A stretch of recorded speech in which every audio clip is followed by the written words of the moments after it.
Thank you for being here and having us. First slide, please. This body of work I call soft paintings. I'm inspired by the grid, architecture, early forms of writing, and the failure of human-made systems. I use the grid as a main starting point in everything I do. As a former architecture student in the 90s, the grid was drilled into my being. It's how I understand and transform space, color, shape, and form.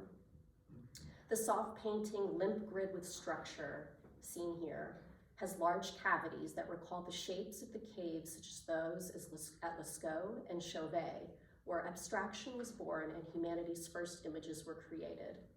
Blotches of dark brown and faint pink make its surface seem battered and bruised, as if it's been through a difficult ordeal. Black and white striped porcelain rods with rubber hooves grip the floor, supporting the cave-like openings. Next slide, please. Throughout history, the grid has been used to navigate space, chart new territories, and to dominate and control.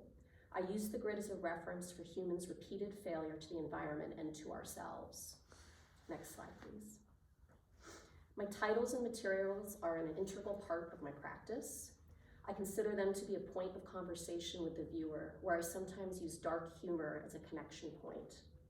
In this piece, Altar with Limp Pricks and Plants in Rising Water 2020, the term prick references both man and nature. Exhausted from both fear of failure and the task of domination, its toxic self-preservation focuses only on itself and alienates everyone else. The term pricks also references thorns and splinters from plant life and our environmental failing from human-created climate change. Next slide, please. My materials are also a nod to an action, activity, or moment in time. For example, I use shredded documents to stuff the work. This idea of dishonesty and cover-ups that plagues human existence, I want to reference that with the work. In limp aristocratic grid with arms, I wanted to achieve an alabaster surface through powdering the canvas with marble dust. Using pink soft pastel, I heavily worked the surface through rubbing the pastel in, then sanding it down to create a glowing pink cheek. Using black velvet, next slide please, sorry. Using black velvet, I applied various aristocratic beauty marks and gaping mouths. The idea of classic marble sculptures disintegrating and turning to marble dust was my thought process making this work. Next slide, please. I will also say gravity is my best friend. I love a sagging form. It implies so much: a slouch, a failing structure, a lapse of time. I use gravity to create an analogy to the human-made systems that we see struggle and sometimes fail.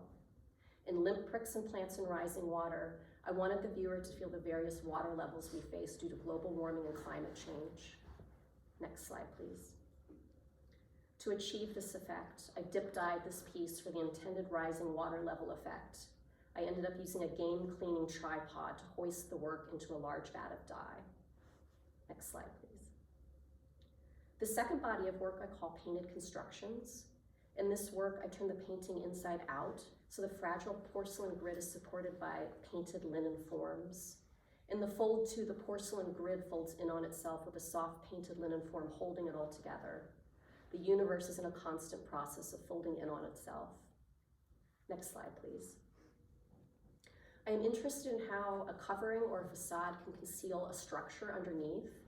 In draped structure, a hobbled together porcelain skeleton is covered by a loose-fitting linen cover. A silver chain dangles on top of the t-shirt-like garment with its rips and holes held together by a chewing gum-like substance. Next slide, please.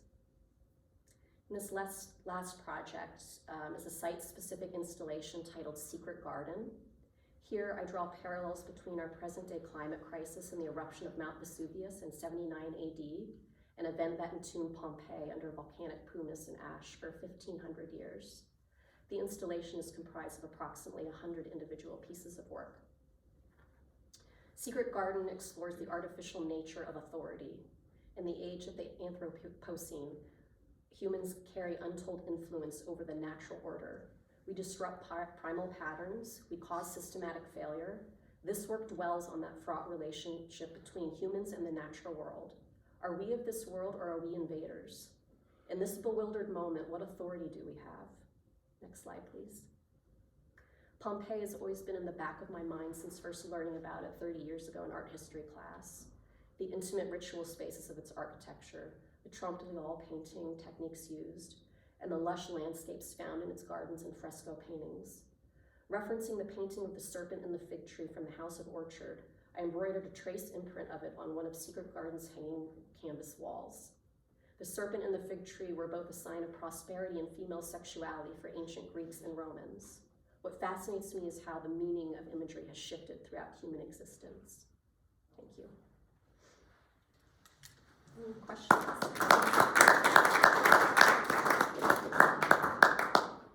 Yeah. How did you discover you wanted to use this medium as an artist?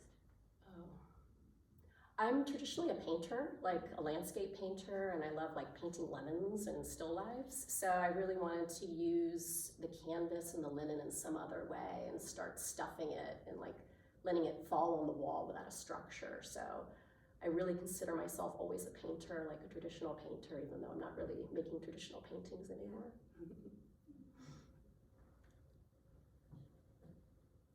Any other questions? Do you see any parallel between what you're doing with the grid and the canvas and the skeleton and the human body? No. Thank you. I just think as a woman of a certain age that I have the same old skeleton, but I have a lot of sagging face. Yeah, no, I love that. Thank you for bringing that up. That's I great. mean, it's, I deal with it. Yeah. Sorry. The other thing is, I think you were a resident before. Mm-hmm. So when you came to Jentel before and then left, what kind of impact did that time have on your work between then and now? Can you talk about that? Yeah, absolutely. So I don't really have like a huge traditional studio at home. I work out of an old house, so all the rooms are really small. So it's really hard for me to see what the pieces will look like in a big museum space. And so Jentel has like the dream studio space. So I went huge and I made like my last visit, all this painted wallpaper, and then this big like soft sculpture kind of bookcase. So it allowed me to go super big and be confident in that because I could see what it looked like on the wall instead of like making this big work and then like, let's see what it looks like when we get in the museum or the gallery, So it's like very instrumental in me going up in scale. So thank you. I appreciated the relationship with ecology that some of the work you talked about had, and I'm curious how that influences your choice of materials, your way of life and making art. Yeah. So I've started using recycled materials now. So a project I'm working on right now is using recycled bedspreads that use like luxury themes of like beach life and that kind of thing. So I'm making a limp grid out of those just to kind of talk about our disappearing coastlines. And unfortunately our governor is like, I'm from Florida, and our governor is changing all the local ordinances against people's wills so that we can start putting parking garages at all the small little community beaches. So I'm using recycled material to kind of talk about that. Wonderful. Well, thank you so much.